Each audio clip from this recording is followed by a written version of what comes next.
नमस्कार, आप देख रहे हैं स्वराज टुडे और मैं हूं आपके साथ मानवी ठाकुर। शुरुआत करते हैं आज की खास खबरों के साथ। हमारे साथ अब एक बड़ी खबर है।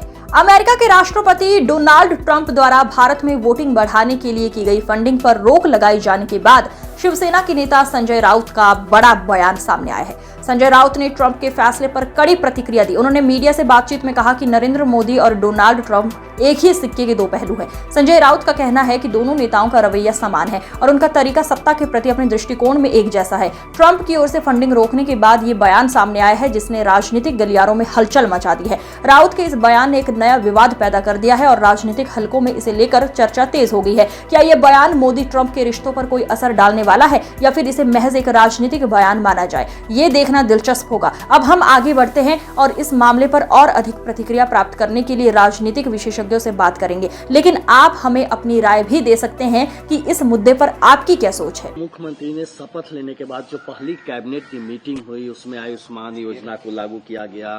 किस तरह से महिलाओं को 2500 रुपया मिले, इसको लेकर भी कहा गया है कि जल्द ही पूरा सब चीजें आ जाएगा। सीएजी रिपोर्ट जो कई साल से टेबल नहीं होता था, वो भी कहा गया कि सब टेबल होगा। देखिए, आप बीजेपी की सरकार है और केंद्र में बीजेपी की सरकार है।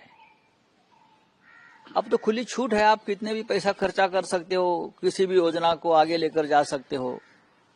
लेकिन डेमोक्रेसी में कि उस सरकार को भी उसी तरह से मदद करे, समर्थन दे। लेकिन आपने देखा होगा, जिस दिन केजरीवाल चुनाव हार गए, उस दिन शाम को या दूसरे दिन lieutenant governor mister Saxena Yamuna के तट पर गए और यमुना की क्या साफ सफाई की मुहिम शुरू कर दी। पहले क्यों नहीं किया आपने? केजरीवाल हारने की 10 साल आप इंतजार कर रहे थे।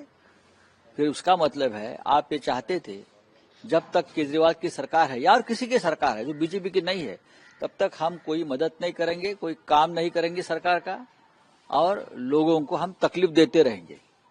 अब भी योजनाएं है, ये कुछ ला रहे हैं, अच्छी बात है, लाओ ना आपकी सरकार। लेकिन अब अगर दूसरी किसी पार्टी की सरकार होती है तो अब क्या केंद्र की योजना लागू नहीं करेंगे उस राज्य में?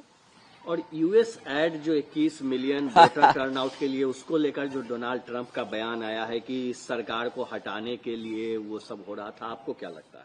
मुझे कुछ नहीं लगता है। डोनाल्ड ट्रंप और नरेंद्र मोदी जी एक सिक्के के दो पहलू हैं। नहीं, इन सब के बीच लेकिन बीजेपी ने निशाना साधा है, कहा है कि राहुल गांधी बाहर जाते हैं, डेमोक्रेसी पे हमला करते हैं और देखिए किस तरह से पूरी योजना ऐसा है कि डेमोक्रेसी का हमला करना यानी सिर्फ सरकार पर हमला करना नहीं, डेमोक्रेसी पर हमला करना यानी जो अपोजिशन है, हमारे जैसे लोग हैं, उनको जेल में डालना, उनके ऊपर हमला करना, उनकी सरकारें तोड़ना, हाँ, उनकी सरकारें खत्म करना, लोगों को खरीदना और सरकारें बनाना, ईवीएम घोटाला करना, ये भी डेमोक्रेसी पर हमला है भाई। लेकिन राहुल गांधी ने जो एक आरोप लगाया है, कल आपने देखा भी होगा उत्तर प्रदेश में, कि अगर बीएसपी साथ में रहती तो रिजल्ट कुछ और होता, बीजेपी हार जाती। और फिर इसके बाद बीएसपी सामने आई, कही कि किस तरह से बीजेपी के बी टीम के तौर पे कांग्रेस ने दिल्ली में काम किया है। आपको क्या लगता है कि राहुल गांधी के बयान को लेकर? राहुल गांधी जी का बयान जो है वो हमारे मन में भी था कि अगर उत्तर प्रदेश में बीएसपी साथ रहती तो पूरा चुनाव का गणित और समीकरण बदल जाता। लेकिन यही बात सही है कि दिल्ली में अगर कांग्रेस और आम आदमी पार्टी साथ रहती तो वो भी गणित जम जाता।